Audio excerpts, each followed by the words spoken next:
राजधानी भोपाल के alien medical college और जेके अस्पताल के मेडिसिन विभाग द्वारा 14 सितंबर को एक नेशनल कॉन्फ्रेंस का आयोजन किया जा रहा है। यह सम्मेलन चिकित्सा जगत में नवीनतम शोध, उपचार पद्धतियों और नवाचारों पर केंद्रित होगा, जिसमें देश भर से प्रसिद्ध चिकित्सक और शोधकर्ता युवा चिकित्सकों के साथ अपने अनुभव साझा करेंगे। सर, ये एक अनोखी प्रकार की कॉन्फ्रेंस है। ज़्यादातर मेडिकल कॉन्फ्रेंसेस जो होती हैं वो कहीं ना कहीं फार्मास्यूटिकल्स से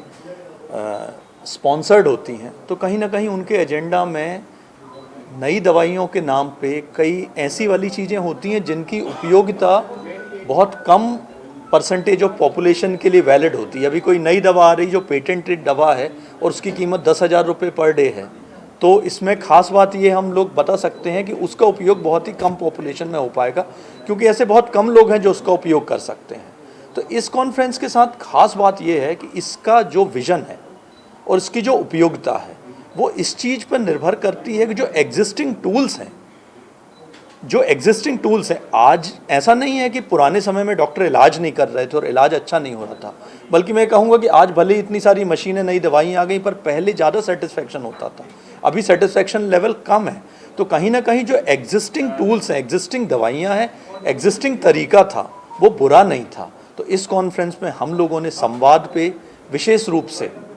जिसके कारण से मरीजों में और डॉक्टरों में जो गैप है वो बढ़ते जा रहा है, उस पर हम लोगों ने जिन लोगों को, जिनकी प्रोफेसर्स की 50-50 साल का टीचिंग कैरियर है, उनसे संवाद पैनल डिस्कशन रखा हुआ है, जिसमें वो बताएंगे कि कैसे मरीज के विश्वास को, उसको आप कम्युनिकेशन से ही बहुत हद तक उसकी बात को समझ सकते हो, ठीक कर सकते हो। फिर हम लोगों ने इसमें बात ये की है कि आने वाले 25 सालों में जिस तेज़ी से चिकित्सा क्षेत्र का परिवेश बदल रहा है, तो वो क्या क्या चैलेंजेस होंगे, नई नई क्या बीमारियाँ होंगी। जैसे आप लोग देख रहे हैं कि पुराने टाइम में जो मलेरिया, ट्यूबरक्लोसिस, लेप्रोसी होते थे वो आजकल देखने को नहीं मिलते, और नए सेट ऑफ बीमारियां जैसे diabetes, hypertension, non communicable diseases, cholesterol, heart attack, ये सारी चीज़ों पे फोकस करते हुए आने वाले 25 सालों में जब हिंदुस्तान एक विकसित राष्ट्र बनने की कगार पे होगा, तो क्या चैलेंजेस हमारे सामने होगा और हमारी क्या तैयारी होगी। क्योंकि कोई मेडिकल की तैयारी,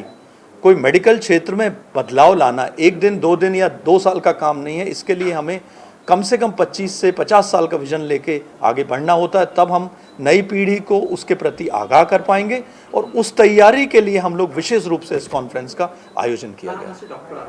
सर, इसमें मध्य प्रदेश के सारे मेडिकल कॉलेजेस से, जैसे हम भोपाल की बात करें तो all India institute of medical science, Gandhi medical college Bhopal, people's medical college, Chirayu medical college, RKDF medical college, Bhopal के तमाम मेडिकल कॉलेजेस जिनमें पोस्ट ग्रेजुएशन, स्नातक की डिग्री दी जाती है, ग्वालियर से सरकारी medical college, Gajraj Raja medical college, Netaji Subhash Chandra Bose medical college Jabalpur, SS medical college Rewa, MGM medical college, Aurobindo medical college, index medical college Ujjain, लगभग सारे मेडिकल कॉलेजेस की टीचिंग फैकल्टी को, जो डायरेक्टली स्टूडेंट को इन्वॉल्व करते हैं, उन लोगों को बुला के हम लोग उनके साथ विचार विमर्श साझा करेंगे। और आज के समय में जो टूल्स हमारे पास उपलब्ध हैं, उन्हीं के साथ कैसे उनकी बेहतर उपयोगिता, बेहतर तरीके से वो प्रासंगिक बन सकें, उस प्रासंगिकता को जो कहीं ना कहीं कम समझ में आ रही है, उसको हम लोग एड्रेस करना चाहते हैं। ये कुछ खास किस्म की नॉन स्पॉन्सर्ड कॉन्फ्रेंस है, जिसमें दवाइयों पर जोर ना होके एग्जिस्टिंग टूल्स को ज़्यादा इफेक्टिव, बिना कोई कॉस्ट बढ़ाए हुए, ये इसकी थीम है। ये सर 14 तारीख को रविवार के दिन एलियन मेडिकल कॉलेज के ऑडिटोरियम में, जिसकी कैपेसिटी करीब 1,500 लोगों की है, वहाँ पर आयोजित की जाएगी। और माननीय मुख्यमंत्री जी ने हमें आश्वासन दिया है कि वो इसके मुख्य अतिथि होंगे।